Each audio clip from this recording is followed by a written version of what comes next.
Welcome to Chillin' 101. We hope this video helps. In this video, I will explain how to play Roblox using a keyboard and mouse on your iPad. While Roblox does not natively support these inputs on mobile devices, there is a specific method you can use. By leveraging your iPad's built-in accessibility features, specifically switch control, you can configure your external keyboard to interact with the game.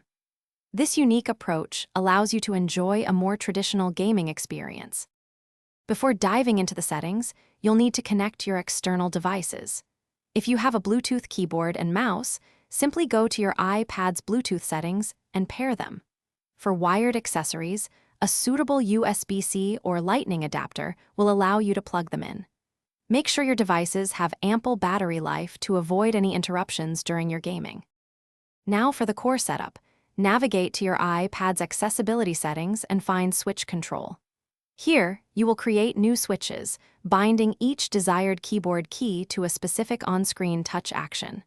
For instance, you can assign the W key to move forward, A to move left, S to move backward, and D to move right.